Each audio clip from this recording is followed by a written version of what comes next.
Well, the people of Zimbabwe are voting in an election for the first time since longtime leader Robert Mugabe was forced out. A free and fair election could help end decades of economic misery and punishing global sanctions. Mugabe, though, is still in the political picture. He has just cast his vote, and as our Farai Sevenzo reports, he's still throwing his weight around. Zimbabwe's capital, Harare, was gripped by election fever this last weekend. The city became a tale of two political rallies. Campaigning ended Saturday for the first election since Robert Mugabe resigned under the threat of impeachment last November. He had been in power for 37 years. Followers of the opposition MDC alliance gathered in party colors to hear from their leader, Nelson Chamisa. Around the same time, ZANU-PF supporters of the ruling party, once led by Mugabe, came to hear from their man, current President Emmerson Mnangagwa. On the eve of the historic election, with a record 23 presidential candidates, Mugabe suddenly appeared on people's TV screens. He called a press conference not to praise the new dispensation, but to put one more knife in his back. I cannot vote for those who have tormented me. No, I can't. I'll make my choice among the other 22. ZANU-PF's candidate immediately released a video addressing the Mugabe intervention. Now that it is clear to all that Chamisa has forged a deal with Mugabe, we can no longer believe that his intentions are to transform Zimbabwe. The man at the center of Mugabe's dubious praise drew massive crowds to his final rally. As you can see, the numbers have been absolutely massive at Nelson Chamisa's rallies. Now, whether these great numbers in a sea of red will translate into a majority of the vote come Monday is anybody's guess.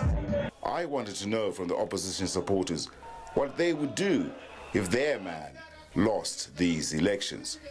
If Chamisa loses, it means they would have cheated him. We do not want to be continually intimidated. We are tired and we don't want any more. A road away, the ZANU-PF faithful were awaiting their leader. As is the war veteran, is the one who fought for our country. Isn't he too old? After 5 years, he'll be 80 years old. He's not old. We need his matured brain. CNN caught up with the opposition leader on the last day of campaigning.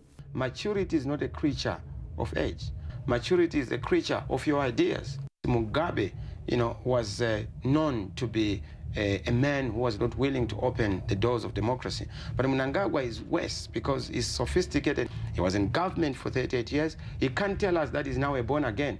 When was he born again? The task of rebuilding Zimbabwe will be a tough one. The hope is the country will not go up in flames, whoever wins. Let's get straight to our Farai Sevenzo on the latest of this critical day of voting. Farai, good to have you with us. We know we've seen those pictures of the long queues of people lining up to vote. About half registered are under the age of 35. And we know EU and US observers have been allowed to monitor this election. I think the first time in 16 years they've been allowed to do that. But the opposition is concerned this is not free and fair. What are they saying? Well, it is the job of the opposition to police the voting process in any country. But they are been putting out a lot of ideas that even the urban voters have been intimidated because these are their strongholds. And they also want a fairer account of what is in this voters' roll.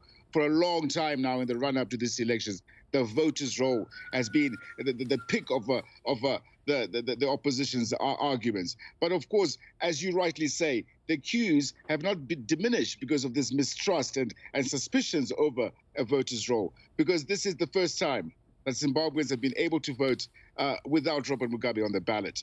After 37 years in control, these elections are being called historic precisely because they have moved away from that one-man, one-party rule that has so dominated the politics of this country, Lynda.